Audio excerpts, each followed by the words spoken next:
This is the kursk expansion. In this expansion, it introduces the Russian tanks. This is the Russian T-34. The Russian tanks use a little bit larger movement stick than the German movement stick. The setup for this game here is at the start, Soviets. Oh, sorry. It will also introduce the bases. These are 100mm anti-tank cannons. The base will have 3 crew on it,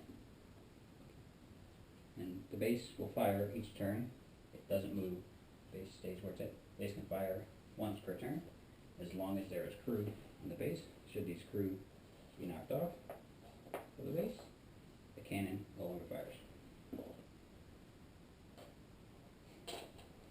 Alright, so setup on this one here is within one movement stick, or Soviet movement stick, of the edge of the table. Soviets can set up their bases. They can place these walls however they like. They have 4 walls each.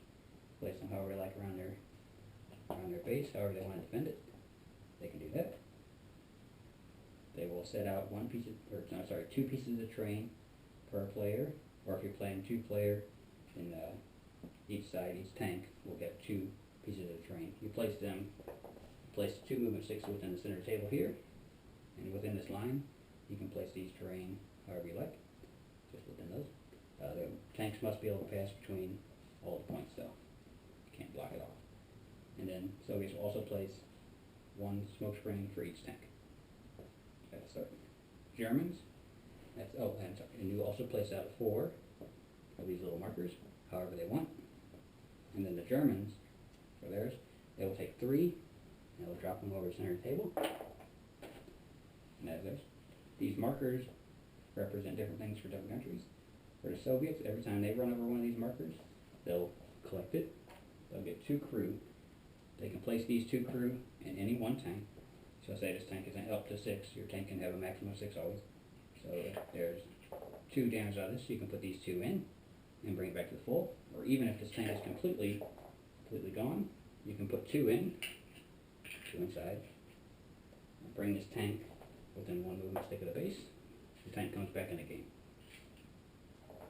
The Germans, each time they collect one of these, say the Germans, they collect 1 here. First time, they get a Panzerfaust.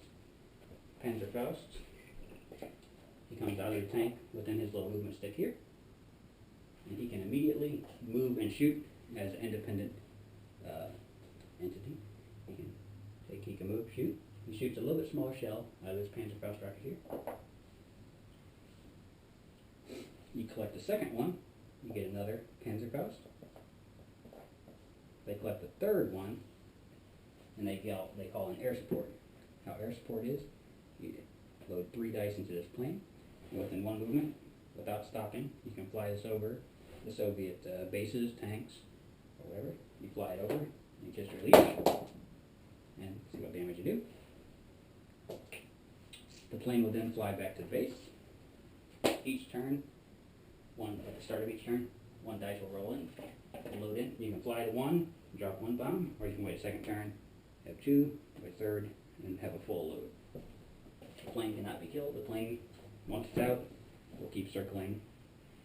How the Soviets win is using their tanks and their bases. They just have to destroy all the German tanks and the German Panzerfaust guys. Destroy all those, Soviets win. How the Germans win is tanks. They can destroy as many of those as they want. They can't win. How they win is they must destroy, by knocking these guys off of this platform, they must destroy the bases. If they destroy these 2 bases, Germans win. And that's how you play Kursk.